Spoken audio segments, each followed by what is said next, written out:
त्यागी जी लो ना हमारे हालो है, ना हमारे कोई बैंक वाले, ना हमारा कोई राशन कार्ड है। खाली हमारा राशन कार्ड है। भोला हमको देता है, हम भोले से लेते हैं। खाता हमारा भोला का है, हम भोला का खाता और नहीं हमारे पास कोई खाता है। महाजनों का तो ये सपन था जिसमें महापुरुष निकल गए, उसी पर पथ के वहाँ हम चल रहे हैं। ये भाग्य है आपकी, हमारी जननी धन्य है, महात्माओं की जननी धन्य है कि पुत्रवती युवती जगसोई, रघुपत भगत जासु तो होई। 22 साल में जिसने सर्विस मांगी सर्विस दिया परमात्मा, जिसने बाल बच्चे मांगा बाल बच्चे दे दिया। मैंने लौट के यही बताया कि मेरा कार्य पूरा है, पूरा है। हम जंगलों में देखा कि हमारा ये पैर सर्प के ऊपर भी पड़ गए तो लौट के हमको काटने की कोशिश नहीं किया। हाँ और दे दो महाराज जी, आप दोनों में टेस्ट हो जाएगा। ये एक आप रख लीजिए, ये आप रख लीजिए। आप महाराज जी फोटो तो खींचेगा, फोटो ले ले वो कहाँ है? हाँ दे रहा हूँ। अब एक सेकंड अगर मफलर लगा तो मफलर महाराज जी आप टोपा किस प्रकार का सही है? टोपा टोपा जो लगा है रखें क्या कर रहे हैं उसका चल कितना काम आगे चल जाए। अबे नवाई है जो और किसी ने पहुंच जाएगा। ठीक है सितारा ये मफलर और ये चौनप्रास सितारा ये फोकस कर लेना अंदर ब्राइटनेस आएगा। नमस्कार साथियों, आपका दोस्त आपका भाई आपका साथी संतों के चरणों का दास मैं कन्हैया। जैसे कि आपको पूरा मैं लगातार संतों के दर्शन करा रहा हूँ धर्म की यात्रा में। आज मैं आपको ऐसे संत के दर्शन कराने वाला हूँ जो पहाड़ के ऊपर अपने आश्रम कुटिया बना के रहते हैं। एक जैसे कि मैं बता सकता हूँ उनके दर्शन कराऊंगा। सुना है गाँववासियों से सुना, उनके जो वचन है सिद्ध है, यानी उनके मुख से जो भी वचन निकल जो भी आशीर्वाद मिल जाता है वो सफल होता है। इतने दिव्य विलक्षण संत के दर्शन करवाने की कोशिश करूंगा। और जैसे कि आपको मैं बता दूं पूरा हम पहाड़ के ऊपर हैं। आपको कोहरे की वजह से साफ दिखाई नहीं दे रहा होगा, ज़मीन से हम बहुत ऊपर है, कम से कम ये 300 फुट तो ऊपर होंगे। और फूलों की बगीची चारों तरफ से और फल फूलों की बगीची है। और साथ ही एक बात पूछना चाहता हूँ, जैसे कि आपको मैंने आज की सत्संग में अगर कोई बात लगे सत्संग की लायक, मैं कहूँगा अगर आपको ऐसा विश्वास दिलाता हूँ आज की सत्संग में शायद तक आप पूरे परिवार के साथ देख सकते हो। ये तो मेरी विश्वास रहता है सत्संग 8 साल से 60 साल तक देख सकता है, 90 भी देखो, कोई मना नहीं करूँगा, लेकिन देख सकते हो, कोई ऐसा सामाजिक बात नहीं रखता हूँ। लेकिन अगर आपको आज की सत्संग में कौन सी बात बढ़िया लगती है मुझे कमेंट कर देना। और आपने कहाँ तक देखा, जो पूरा नहीं देख रहे वो वहाँ तक की बताइए, मुझे यहीं तक ये बात कमी लगी। अगर मेरे में कोई गलती हो रही, मेरे में कमी है कोई वीडियो बनाने में या सत्संग लाने में, कोई सवाल पूछने में, आप अपना भाई समझ के मुझे बता सकते हो। मैं वो उस गलती सुधारने की कोशिश करूँगा। गलतियों तो सीखता हूँ, लेकिन आपका भाई हूँ, गलती हो जाती है माफ़ कर देना। जैसे एक बार फिर आपको दर्शन कर लीजिए। महाराज जी के पास जाते हैं, समय आपका ज़्यादा ना लेते, सीधा स्टार्ट करते हैं। और महाराज जी मुखारबिंद से जो आशीर्वाद देते हैं वो सफल होता है पूरा उनका। इनका यहाँ क्षेत्र में आशीर्वाद लेने हर कोई आता है, सब कोई को आशीर्वाद, उनका काम पूरा सफल होता है। अच्छा, जैसे इन्होंने कहा है कि इसी प्रकार महाराज जी के यहाँ आशीर्वाद लेते हैं, जो भी कोई कार्य मांगना आता है वो सफल होता है। और जैसे आप देख पा रहे हो चारों तरफ से जंगल है और बीच बगीची भी बनाई है, बीच में पहाड़ के ऊपर महाराज जी की ये आश्रम ये जो है मैं आपको दर्शन करवा रहा हूँ। महाराज जी ने बगीची भी बहुत सारी सुंदर बना के रखी है, पूरे पेड़ पौधे लगा के रखे हैं।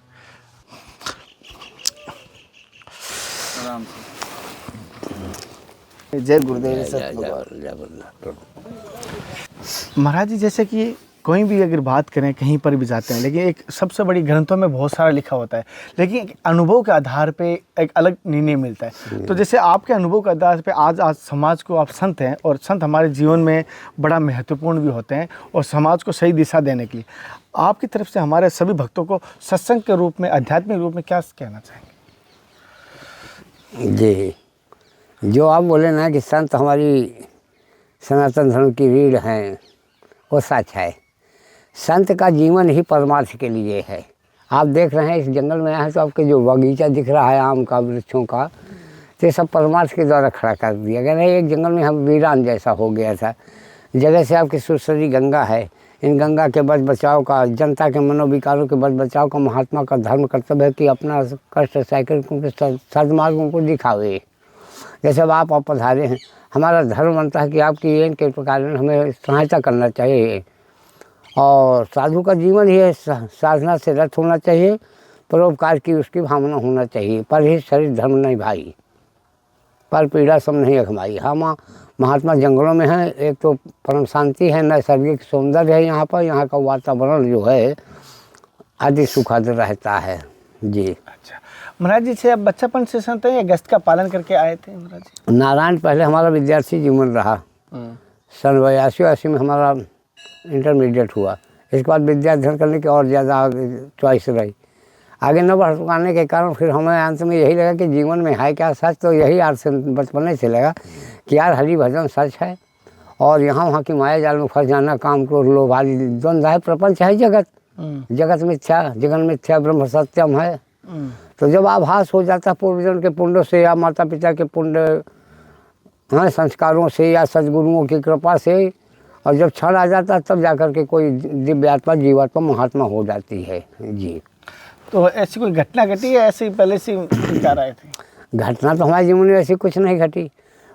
विद्यार्थी जीवन के बाद सभी चाहते हैं कि हम सुखद जीवन कुछ देखें, सर्विस लगे, तो प्रयास तो हमने भी किया कानपुर आदि में, ऑर्डिनेंस फैक्ट्री वगैरह में, कि कहीं ना कहीं हो जाए। फिर हम जब निर्णय लिया कि यार ठीक है नहीं, शादी तो नहीं किया आपने? जी, तो फिर अंत में स्फटिक शिला से हम दीक्षा लिए, संस्कारित होकर के महात्मा हो गए। आज 30-35 साल हमारे का साधु जीवन का हो गया, उम्र 60 के लगभग जा रही है। 20 से 22 में महात्मा जीवन हो गया, पहले विद्यार्थी जीवन रहा, इसलिए आत्मा हमारी इसमें सुखद है। अच्छा जी। तो जैसे महाराज जी, जैसे कि कहीं हर साधक की इच्छा होती है हर भगवान की दर्शन हो, हर संत की, क्या आपको कभी ऐसा एहसास हुआ भगवान के दर्शन हुए कभी सपने में? प्रभु भगवान तो रग रग कण कण में है, ऐसा जो बोलते हैं महात्मा लोग वैसा ही हमें ये अनुभव हुआ कि जो इच्छा करी हो मन माही, हरि प्रसाद कछु दुर्लभ नहीं। यदि हमने इच्छा व्यक्त की कि हमारा ये कार्य ऐसे होना चाहिए, तो तत्क्षण हुआ। तो हमें आभास हो रहा है जैसे मोबाइल से कुछ दिखता तो नहीं है कि इसमें क्या है, तार बेतार का जोड़ है, तो परमात्मा के शुक्र टावर मिल जाने से भगत का भगवान का तो वो मिल जाता। भगवान तो सर्वत्र हो, गोल नहीं, जब भगवान को हो जाएगा तो जीवात्मा नहीं रहेगा, शरीर छूट जाएगा, किसी का भी हो। ईश्वर से जीव वो विनाशी, तो अंश है, उसका विकसित करने का संत के पास तरीका होता, विकसित करके धीरे धीरे करके। जैसे लवण सिंध की पुत्री नमक की डेली, लवण सिंध की पुत्री गई सिंध को लेन, और जाते ही घोल मुल गई बहुर काहे के बैन, यानी अभ्यासेन तो कौंतेन वैराग्य च गृहीते, यानी अर्जुन से भगवान कृष्ण भी कहा कि अभ्यास कर, वैराग्य कर, परमात्मा की प्राप्ति हो जाएगी। करत करत अभ्यास के जलमत हो सुजान, और असली आवत जाते सिर पर निशान। कुछ पूर्वज पुण्य और कुछ अपना निजी तपस्या कर, तो परमात्मा तो सर्वत्र है। हमें यदि भगवान यहाँ न दिखते तो आज 22 साल से हम इस जंगल में कैसे रहते। अब ये बात ये हो गई कि जैसे उल्लू कहता है सूर्य है ही नहीं, और जो कि सूर्य है, अब उल्लू अपनी समाज जोड़ने का है, ये झूठ बोल रहा है। जैसे मौर्य झूठ बोल रहा है कि राम काल्पनिक है, तेरा बाप काल्पनिक है, तुझे कोई पता नहीं है। क्रोध लगता है ना अपने धर्म पे कोई छेदन करने वाला मिल जाए। तो जैसे उल्लू प्रकृति के लोग हैं, उनको भगवान नहीं दिख रहा है। अंधकार में सटा हुआ, अज्ञानता में पड़ा हुआ जीवात्मा जब ज्ञान के परिपक्व प्रकाश में होती, तो परमात्मा तो अनादिकाल से है, सर्वत्र है, व्यापक है, अपना कार्य सिद्ध हो जाता है। अच्छा जी। तो महाराज जी, जैसे कि भक्ति में कोई आपने कोई फल की इच्छा, जैसे कि आपकी सिद्धि या कोई तपस्या ऐसी की, कोई जैसे हठ योग या कोई इस प्रकार का? हठ योग के पक्षधर तो हम नहीं हैं, हम सहज भक्ति स्वतंत्र सकल गुण खानी, अब बिन सत्संग न पाऊँ है प्राणी। आपको हमारा सत्संग चल रहा है, ये प्रथम मार्ग है कि प्रथम भगत संतन कर संगा, जो सर रसिमम कथा प्रसंगा। हठ योग हम नहीं पसंद करते, हमें सहज भक्ति स्वतंत्र सहज रूप आप हम मिले, सहज रूप में बैठे हैं, उसका आनंद कुछ। औपचारिकता दिखाते तो तखत कुर्सी मेल दुनियादारी, ये औपचारिकता हो जाती। ये तो सहज मिलन है। महाराज जैसे कि कहना नहीं, चित्रकूट में बहुत सारे मठ है, मंदिर है, आप कहीं पर भी रुक सकते थे। आप घनघोर जंगल में जैसे देख पा रहा हूँ, चारों तरफ से जंगल है, पहाड़ के ऊपर, तो आने का कारण क्या था, क्या उद्देश्य है? जी बहुत अच्छा आपकी जिज्ञासा है। बात यह है कि जैसे राम प्रिय हो तो जंगल का वासी होता है, और जैसे थोड़ा दाम प्रिय हो शहरों के महानगरों का वासी होता, मंडलेश्वर बन जाता है, 1000 प्रकार की गाड़ियाँ ले लेता, मौज मस्ती आनंद लेता है। और हमको इस जंगल की सुंदर जो सौंदर्य है, यहाँ की जो नैसर्गिक यानी ईश्वरीय स्वर्गीय की जो सुंदरता है, जगह से गंगा प्रवाहित है, वाल्मीकि पर्वत पहाड़ श्रेणियाँ हैं, इसमें सहज आनंद समाधि लग जाती है। आप कुछ भी अध्ययन करेंगे तो अन्य जगह यदि 2 घंटे में अभ्यास करने पर ना आपको याददाश्त तो आएगा, तो यहाँ 10 मिनट में वो काम हो जाएगा। अच्छा। हाँ, ऊर्जा शक्ति यहाँ की विशेष रहती है जी, आध्यात्मिक। तो महाराज यहाँ पर इस जंगल में किस प्रकार के जानवर रहते हैं, हिंसक जानवर को? हाँ, इसके पहले तो बड़े बड़े जानवर रहे, लेकिन अब बड़े जानवर नहीं हैं क्षेत्र में, जैसे धारकुंडी वगैरह हैं, ऐसे विशाल क्षेत्र में अमरावती वगैरह, ऐसे में बड़े जानवर मिलते हैं। कभी ऐसा कहते धोखेधड़ी आ गए तो आ गए। अच्छा, आपने कोई यहाँ पर किसी प्रकार के कोई जानवर देखे यहाँ पर कहीं? ऐसे तो हम यहाँ सब लोग में रहने ही वाले हैं, हजारों बार देखा गया। अच्छा। हाँ, विशाल रूप नहीं है, जैसे रिक्शा हैं, भालू वालू हैं, बंसोर वगैरह है, तो उनका यहाँ मिलन हो जाता है। कभी कभी चीता, बाघ, तेंदुआ भी देखेगा, लेकिन इस समय जंगल आदि कट गए ना, तो कम हो गए। जी। अच्छा महाराज, जैसे आपके पास कोई भगत भी आते हैं, साधक भी आते हैं, तो आप क्या कहते हो, क्या मार्ग बताते हो, विशेष क्या उनको शिक्षा देते हो विशेष? यदि जिज्ञासा है, जिज्ञासु भक्त है, तो उससे सभी कुछ बताया जाएगा। जहाँ तक अपना अनुभव है कि ये मार्ग जा रहा है, कहाँ पे कंकड़ पड़ेगा, कहाँ पे उबड़ खाबड़ पड़ेगा, बताना हमारा धर्म भी है। लेकिन ज़्यादातर साधक जो है अपने आप जगह ढूंढ लेता है जी। जैसे महाराज जी, मैंने देखा आपकी कुटिया में बिल्कुल आपने कुछ संग्रहालय नहीं किया, और भोजन के अलावा कुछ है नहीं, कुछ संग्रहालय नहीं किया, कोई व्यवस्था नहीं इतनी की, तो क्या कारण की वजह से आपने कोई व्यवस्था इतनी नहीं रखी, क्यों संग्रहालय नहीं किया? जी, जंगल में रहने वाला जो भी महात्मा होगा फकड़ ही दिखेगा। जंगल में जो भी रहने वाला महात्मा को फकड़ ही दिखेगा, उतने रखेगा कि आज खाए काल को झंके, से गुरु गोरख ना संग ना रखें। अगर ज़्यादा रख लेंगे तो हमारा चिंतन उसमें चला जाएगा कि यार अभी दरवाज़ा खोल के हम कुत्ता नुकसान कर सकता है, अभी खुला है। और दाम रखेंगे तो रात को नींद नहीं आएगी, क्या कोई चोरी चक्कर ना ले जाएगा। इसको बैंक वाले साहब आपने चर्चा कर दी, जबकि हमको ऐसा ना बोलना थे। आज तक हमारे जीवन काल में ना तो कोई बैंक बैलेंस है, तो अब पासबुक ही नहीं है। अच्छा, तो आप समझ रहे हैं कि डांस से हमारा कितना लगाव हो गया, यानी कोई बैंक बैलेंस नहीं, 60 साल की उम्र हो गई, और ना हमारे पास सालों है। यानी 15, 50, 700, 800 का तो रख सकते हैं ना। ना हमारे हालों है, ना हमारे कोई बैंक बैलेंस, ना हमारा कोई राशन कार्ड है। हाली हमारा राशन कार्ड है, भोला हमको देता है, हम भोले से लेते हैं। खाता हमारा भोला का है, हम भोला का खाता, और नहीं हमारे पास कोई खाता है। अच्छा। हाँ, झोली गैस जिसमें गीता और रामायण होगी, यति जति भगत जगत जो थोड़ा बहुत राशि दे गए, उसे से दिन में खर्च चला लेते हैं, सुबह के लिए फिर निर्जन रहते हैं। अच्छा, हाँ, मतलब बिल्कुल भी कुछ नहीं रखा, तो मतलब ऐसा क्यों, कारण क्या है? तो आपने कोई धन इकट्ठा नहीं किया? ज़्यादा जी, हमारी सहज भावना है, और संसार की तो हम नहीं जानते, हमारी निज सहज की भावना। जब हम ज़्यादा संचय रखेंगे तो हमारे कोष पैदा हो जाएगा, कोष माने खजाना हो जाएगा। जब खजाना हो जाएगा तो नाना भारत के चेलागढ़ हमसे हाथ जोड़े कि प्रभु हमें श्रेष्ठ बना लो, हमें श्रेष्ठ बना लो। धन के कारण हमको कह रहे हैं। नहीं, आज के परिवेश से आप देखते हैं कि लड़का अपने पिता की सेवा नहीं करता, हमारी कौन करेगा? सत्य वचन है। वो धन के लिए चेला बनेगा, और जल्दी नहीं मारेंगे तो गर्दन दाब देगा, कहेगा चलो डॉक्टर पर ले जा रहे हैं। तो ज़्यादा जीना है तो धन से दूर रहना है। साधु जीवन को, गृहस्थ जीवन की बात हम नहीं कर रहे, संत जीवन। हाँ, ज़्यादा सत्य बात है। हाँ, तो इससे दूर रहें जी। महाराज जी ने संतों के लिए बड़ी बात कही है कि साधु जीवन में धन से अधिक दूर रहे, जैसे महाराज जी ने कहा। महाराज जी, एक बात कह रहा हूँ, जैसे आपने कोई दिनचर्या किस प्रकार रहते, कितने टाइम भजन करते हो, किस समय, किस प्रकार आपका दिन? जी, आपका ये ही कौतूहलपूर्ण है। वैसे सहज में ब्रह्म मुहूर्त में जग जाना, जैसे विद्यार्थी है वैसे साधु होता है। अच्छा। जैसे संत है, सती है, वैसे जवानी में यदि शुरुआत से महात्मा हो जाता है, मैं निज अनुभव बता रहा हूँ, जब जवानी में होता है तो उससे जैसे सती अपने सतीत्व को बचा के चलते, वैसे जवान योगी भी अपने साधुता को बचा के चलता है। अच्छा। हाँ, जैसे सती अपने सतीत्व की रक्षा करती है, वैसे ब्रह्मचारी बाल और क्या नाम से जो महात्मा है अपने संसार के झंझावतों से बचते हुए किसी का पार करता है, इनके प्रकार है। और जो वृद्ध हो जाता है, शक्ति उसे शिथिल हो जाती है, सारा संसार उसे भगवान रूप से मानने लगता है। जी महाराज, जैसे देखो भगवान है ना, अपने भजन करते हैं, तपस्या करते हैं, सबसे पहले क्या करते हैं? माया बेचते हैं, सिद्धियाँ बेचते हैं। तो उस समय अधिकतर संतों को देखा, अधिकतर साधकों को देखा है, वहीं जाके हाँ, जी, ये चक्रव्यूह है। इस चक्रव्यूह को सभी नहीं तोड़ पाते। कंचन, कामनी, कीर्ति, 3 वाधक हैं महात्मा की। कंचन माने सोना, कामनी माने देवी नारी, क्रोध कंचन कामनी और कीर्ति और लोभ। कीर्ति मान क्या? सम्मान। जी की भावना।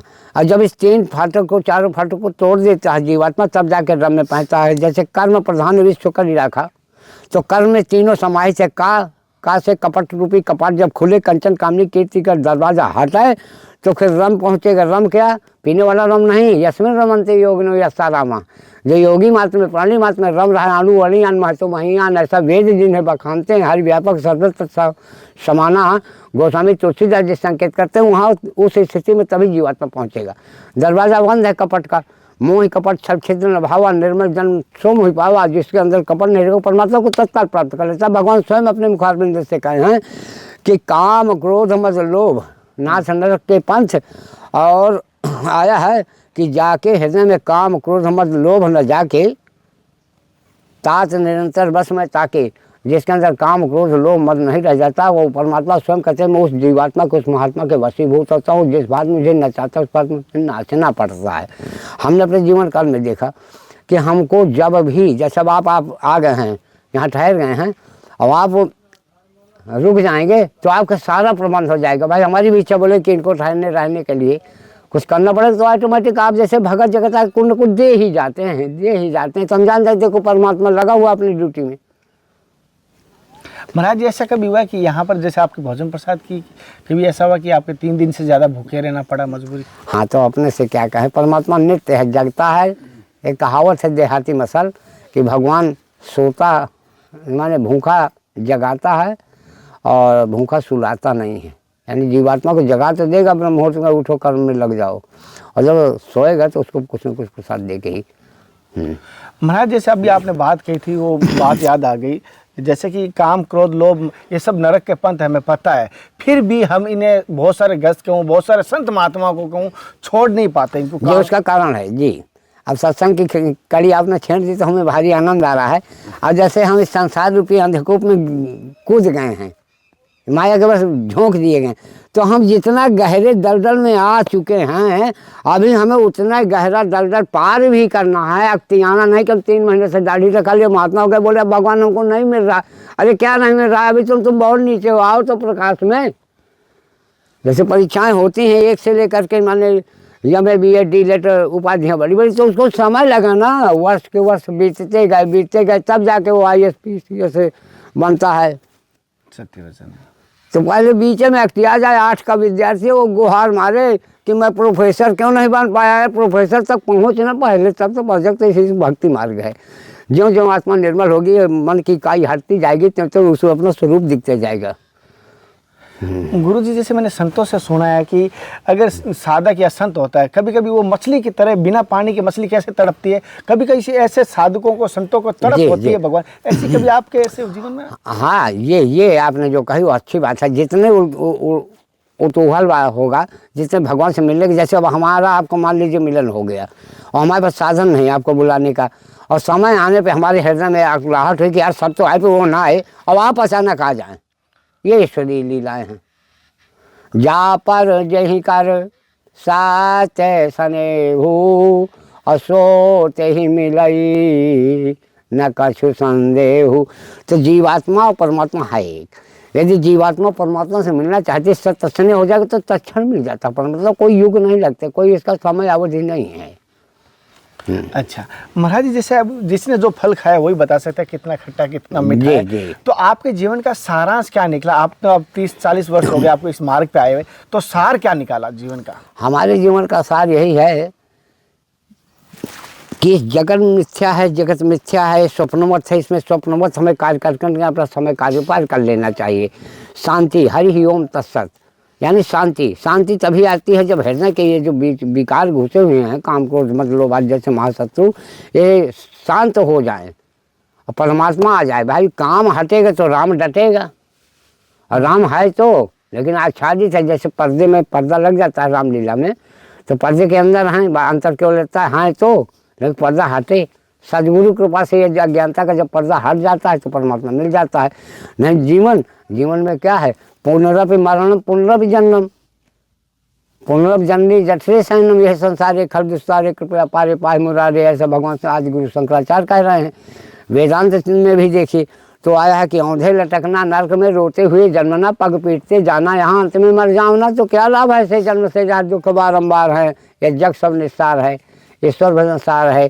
तो जैसे हमारे सदगुरुओं ने, महापुरुषों ने, मनीषियों ने हमको मार्ग दिखाया, उसमें चल के हमने ये देखा कि परमानंद, न कछु लेना न देना, मगन रहना। तो महाराज कोई गलती हुई सत्संग नहीं, आनंद आया। आप बार बार आइए, हमारा तो आत्मा ये खुश हुआ कि आप जैसे मिले तो हम सत्संग की तो जाली लगा दें। अभी तो श्री गणेश है, हाँ चाशनी है अभी आप। मैं जरूर आऊँगा महाराज जी, मुझे भी ये सत्संग का अभिलाषा रहता हूँ और लोगों को कहता हूँ कि 100 साल जिया नहीं जिया, लेकिन ऐसा हो कि कम से कम अपने इस सत्संग से किसी एक का अगर जीवन धन्य होता है तो हमारा जीवन जीने का धन्य हो गया। मनुष्य मिला, शरीर मिला, वो ब्राह्मण घर में मिला है और संतों के साथ सानिध्य मिला है, इससे अति फल होता ही नहीं है। क्यों, मैंने महाराज जी से सुना है, संतों से सुना है कि भजन का फल तो भगवान के दर्शन है, लेकिन भगवान के दर्शन का फल संतों के दर्शन है। जी जी, आओ भाग्य, धन्य भाग्य जी। कोई गलती ना आनंद है। कहते हैं एक घड़ी आधी घड़ी आधियों में पुण्यात, तुलसी संगत स्वाद की हरे कोटि अपराध। और यहाँ तक कि जब हनुमान जी जा रहे हैं सिया खोज में लंका, तो बीच में लंकनी मिलती है, तो लंकनी की वाणी है, जो वहाँ की साम्राज्ञी है लंका की, वो स्वयं कह रहे कि तात मोर यति पुण्य बहुता, देखूं नैन राम कर दूता। और कह रहे कि अब ना मारना दोबारा, एक में सब हो गया, कुछ चर्चा हो जाने दो, ब्रह्मा से हमारा मिलन हुआ है, उस बात को सुन लीजिए फिर बाद में होगा। हाँ, तो वो बोल रहे कि तात स्वर्ग अपवर्ग सुख, यानी स्वर्ग अपवर्ग वैकुंठ देवादि देवादि जितने भी दिव्य धाम हैं, तो तात स्वर्ग अपवर्ग सुख धरी तुला, यानी तराजू के एक अंग पे तूल न ताहि सकल मिल, जो सुख लो सत्संग। तो सत्संग से बड़ा कुछ नहीं है। इसलिए कि जिन जिन ने इस भगवान की सीढ़ी को, इस मार्ग को, इस पथ को पाया, वो सत्संग से पाया। बिना सत्संग काहू नहीं पाई, बिना सत्संग के किसी को शांति नहीं मिली। जैसे उदाहरण के लिए आपस में आप दो लड़ जाएं और एक संत आत्मा जाके वहाँ कहती कहीं मारे जा रहे हो, ठहरो, अरे यार मर जाओगे, फिर पुलिस आएगी तुमको, यानी वो संत आत्मा आपको बचा रही है। जी महाराज जी, शांति की ओर ला रही, जबकि आप क्रोध अग्नि से तेज है जी, और उसको बचाने के लिए संत रूपी जल की आवश्यकता है। तो साधु से हो न कारज हानि, फिर साधु से भेंट होना चाहिए। जी जी। और महाराज जी, जिस कार्य पे मैं चल रहा हूँ सही कार्य है, सही दिशा। अरे बाप रे, आपको हम भी साथ दे रहे हैं। जब भी आप हमें जहाँ भी कहीं बुलाएंगे हम भी आपके संग है। ये तो महाजनों का तो ये सपन था, जिसमें महापुरुष निकल गए, उसी पर पथ पे वहाँ हम चल रहे हैं। ये भाग्य है आपकी, हमारी जननी धन्य है, महात्माओं की जननी धन्य है कि पुत्रवती युवती जगसोई, रघुपत भगत जासु तो होई। इस मार्ग में आना सब साधारण नहीं है। कहने कथने की तो बात और हो गई, कथनी और करने में अंतर नहीं होना चाहिए। संत की जो कहेगा वही होगा। इसलिए कि मृषा न होए देव ऋषि वाणी, महात्मा की वाणी कभी मृखा नहीं होती। जो कहते हैं वो सिद्ध होता है। अब अपने मुख हम बोलेंगे तो परशुराम जैसी कहानी हो जाएगी। लेकिन इस परिक्षेत्र में, इस क्षेत्र में देखा जाए यहाँ की बची हुई जनता से कि परमात्मा के द्वारा जो भी वाणी निकल गई वो सब सही है। हम बागेश्वर बनने के लिए नहीं ऐसा बोल रहे हैं, हमें वो भीड़ भाड़ का कम पसंद भी है। लेकिन आज तक यदि बोल दिया गया कि नहीं यहाँ ऐसा तो है, ये जो संकट में आया, मरती दक्तों का आया, क्यों बोलो आप लोग। 22 साल में जिसने सर्विस मांगी सर्विस दिया परमात्मा, जिसने बाल बच्चे मांगा बाल बच्चे दे दिया। मैंने लौट के यही बताया कि मेरा कार्य पूरा है। यानी हमारे सुने जिलाधीश महोदय हमारे डॉक्टर बलकार सिंह चित्रकूट आए थे प्रभु, लेकिन हमारी आत्मा से निकला कि जाओ परमात्मा तुम्हारी बहुत प्रोग्रेस करेगा। तो महासचिव के रूप में लखनऊ, और जो जुबान से संत भगवान के मुख से निकल वो सत्य होती है, सत्य हो जाता है। हम स्वयं का अनुभव बता रहे हैं जी। हाँ, अब कहना चाहिए सत्संग की कड़ी है, आगाध है, गहरा बहुत है। हम जंगलों में देखा कि हमारा ये पैर सर्प के ऊपर भी पड़ गए तो लौट के हमको काटने की कोशिश नहीं किया। अच्छा, हाँ, ऐसा कुछ भगवान की लीला है। चलो हाँ जी महाराज, गलती है तो अरे आनंदायक खिलाएंगे। महाराज जी से मेरी सत्संग आपको किस प्रकार लगी मुझे कमेंट करके जरूर बताना। ऐसे आपको लगातार संतों के दर्शन करूंगा। महाराज जी से अगर कोई सवाल करना चाहता है मुझे कमेंट कर देना। नेक्स्ट टाइम मैं महाराज जी से आऊँगा तो सवाल जरूर करूँगा। जैसे यहाँ कुछ गाँव वासियों से, भक्तों से भी बात की और हम यहाँ के दर्शन भी करवाए, पूरे जंगल के गंगा के दर्शन करवाए। किस प्रकार लगे अगली दर्शन के साथ फिर मिलते हैं। तब तक जय हिंद, वंदे मातरम, जय सीताराम, हे नर महादेव, हे नाथ, हे मेरे नाथ। मैं आपको बोलूँ नहीं, जय गुरुदेव।